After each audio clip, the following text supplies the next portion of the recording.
Have you ever noticed this? The days you're busiest, your anxiety is quieter. But the moment you sit down, scroll, or do nothing, your mind suddenly turns against you.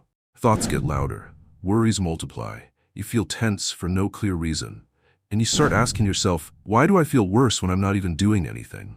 If that sounds familiar, you're not broken. There's a real reason this happens, and once you understand it, you can stop letting anxiety run the show. Here's the uncomfortable truth most people don't talk about. Anxiety doesn't come from doing too much. It often comes from doing too little. Not physically, mentally. When your mind has no direction, it doesn't relax. It searches for problems, and if it can't find one, it creates one. That's why anxiety loves empty space. When you're busy, working, moving, building something, your brain has a job.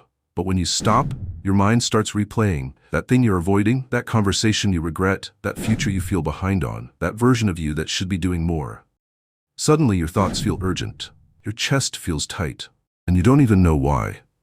Nothing changed except your focus. Anxiety feeds on uncertainty. When you're doing nothing, your brain has no clear signal that things are moving forward, so it fills the gap with questions. What if I mess up? What if I never figure this out? What if I'm wasting my life? Doing nothing feels like standing still, and your brain interprets standing still as danger. That's not weakness, that's biology. This is where procrastination sneaks in. You avoid one small task, maybe replying to a message, starting a workout, or opening that project. At first, it feels like relief. But underneath, your anxiety grows, because now there's a loose end, and your brain hates loose ends. So instead of resting, you ruminate. You're not relaxing. You're mentally running in circles, scrolling, binge-watching, zoning out. These feel like rest, but they don't calm anxiety, because distraction doesn't give your brain progress. It gives it avoidance.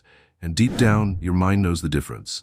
That's why anxiety often hits hardest at night, when there's nothing left to distract you. Just you and your thoughts. Here's the shift that helps. Anxiety needs movement, not motivation. You don't need a life plan. You don't need confidence. You don't need to fix yourself. You need one small signal of forward motion.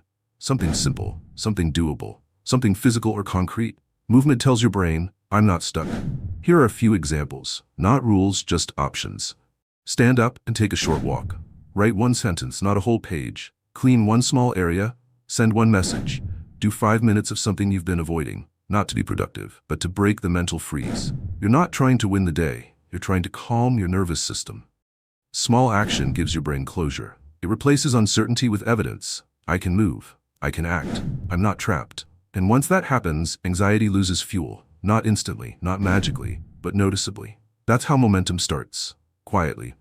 If you struggle with anxiety during downtime, hear this. You're not lazy. You're not failing at rest. You're not broken. Your mind just needs direction. And you don't need to overhaul your life to give it that. Just one step. So here's your challenge. Simple and real.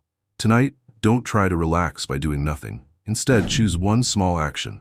5 minutes. No pressure, no perfection, just movement. Then notice how your body feels afterward. That's how you slowly take control back. Start small, start imperfect, and let's improve together.